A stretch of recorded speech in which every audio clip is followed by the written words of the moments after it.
Check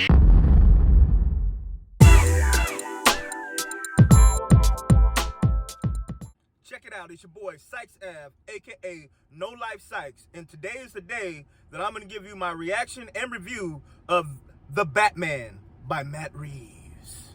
Stay tuned.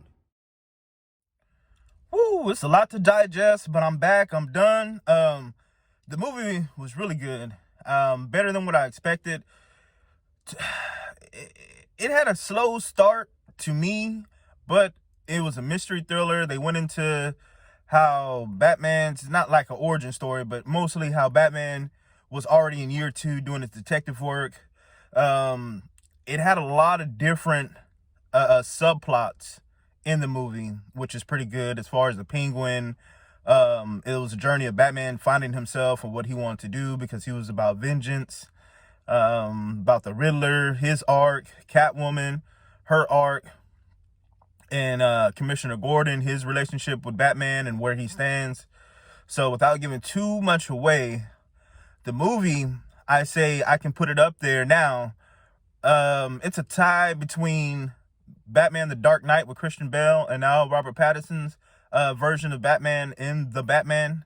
So I'm waiting to see where this series goes. But it's a setting like in a realistic setting type of world. His gadgets, it looks like realistic. His suit is like something practical, like you feel like you can put together yourself. His car, the Batmobile, wow, that was awesome too as well. The way that it drives, speeds up, gets out there. Colin Farrell as the Penguin, good job. I know y'all probably won't recognize him, but I think this movie sets up his future and a lot of things that's going to be going on in the further movies of this series.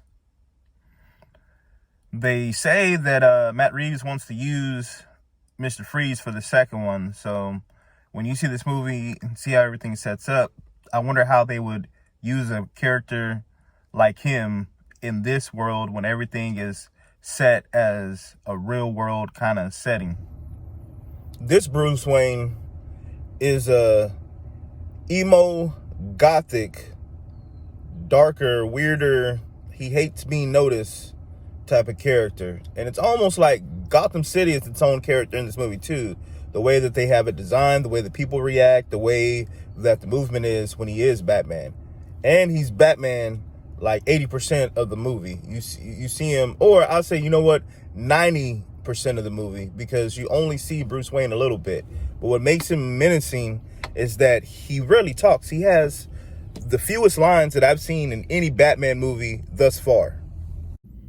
Zoe Kravitz as Catwoman is another person as well, like I said, that did a phenomenal job in this movie. You know, her as Selena Kyle, you see her backstory. You don't see her backstory. You hear about her past. You hear about what's going on, why she's in Gotham, and her relationship and her dynamic between her and Batman, per se, is another reason why I say, like, this movie could very well be a masterpiece. I have to see it maybe 3 more times just to figure out if it is, but I wouldn't be shocked when people do say, hey, that's a masterpiece. Paul Dano, if you're familiar with him and you've seen other movies that he's been in, this by far is probably his standout breakout role, like his best role to date. Man, the way that he interacts with Batman, the way that he is on screen, and when he finally explodes and let out like his plans and what's going on, he's menacing. You fear this character, and you're wondering what's going on with him and his whole story of reasoning why he's after Batman with these notes. That's something like you see in the trailer. So when you see the movie, it makes a whole lot more sense when you see the whole game plan and the map out of why he's doing this. I like Andy Serkis as Alfred. I like that he's a younger Alfred Pennyworth. He tells you a little bit about his backstory, and his relationship with Bruce Wayne is a little rocky, but I like how they interact with each other and how Bruce Wayne is battling with being Batman, as far as Batman being who he really is and Bruce Wayne being his mask. Like I said earlier, Bruce Wayne hates being noticed. He hates people recognizing him. He hates being out around people in the crowd. But when he has on that suit, that's when he has all his confidence. He's menacing himself. It's almost like he's the fear. I know in the preview it's like, oh, it's not just a sign, it's a warning.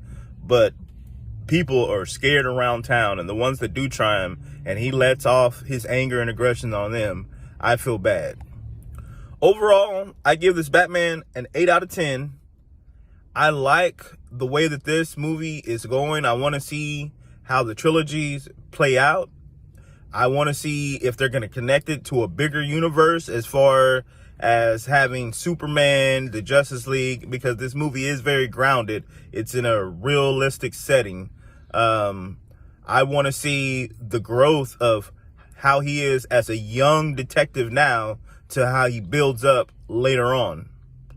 Post your comments at the bottom, like, and subscribe.